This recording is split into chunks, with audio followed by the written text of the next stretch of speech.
It was amazing, like, just the idea of asking, and I guess this kind of goes to Daring Greatly as well, but like being around, like one of the principles was having people who aren't in your immediate circle and stepping out of that immediate circle, not too far out, but even just somebody who you haven't talked to in a while, and who they're connected to, and just having a simple little conversation with them, how all of a sudden, you know, trips to Italy for birthdays where all of a sudden, like, this is happening, a wine tour in Italy, like, instantly, like, not like, okay, well, in a few years we'll talk about it and see, we'll work on funding, stuff like that. It was, like, I felt like it was, like, instant Make-A-Wish Foundation.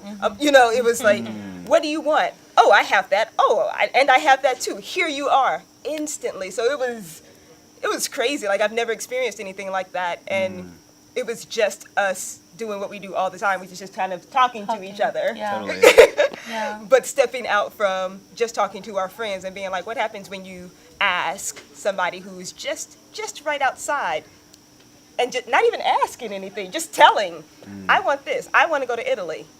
Okay, I have a villa in Italy, let's go. That was crazy. Yeah, I think it's really like opening yourself, being really aware about your environment, right? And taking, capitalizing on opportunities that like you might not think exist, and also in the way that we as creative producers don't like to be boxed in, not going into situations and only talking to people within their field about what they do, you know, because, you know, we could talk to, you know, Philip or Mina about music all day because that's like part of who they are as people, but if I was like, you know, I really want to learn about design, and Mina was like, well, I'm really good at that. Like, I did it for 10 years. I could totally teach you about that. But I would never think, let me talk to this guy who's talking about, like, the Nile and music about graphic design. Right. Yeah. Right. Yeah. So it's really just having kind of, like, a really open perspective and being daring to, like, not give up and having that confidence to repeat that every time, being aware of your environment and repeating that. Because I was really impressed with all that came out of a group that I thought I knew fairly well, which apparently I didn't. But now I feel even luckier because I'm getting these things that are going to be done because of this understanding. Yeah, and I think it's also the perception component. So one of the stories that we talked about was you're standing in this bank teller line for 20 minutes, it's going really slow, and you finally get to the cashier, and then a robber comes in and you get shot in the shoulder. And it's, you know, the folks that, you know, are sort of pessimistic maybe might say, damn, I got shot and I wish, you know, I had been waiting, you know, 5 minutes earlier or later, you know, or why did I have to be in this line? You know, I'm so unlucky.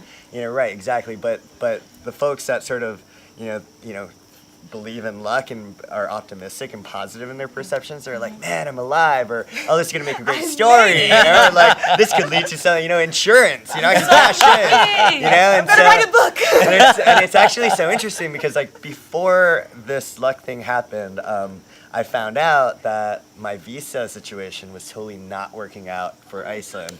I got an email and they said, you know, we know you bought your ticket for August 5th, but we can't get you there. We can't get this residency. And so the only way that you can do it is if you change your ticket or if you buy a return ticket.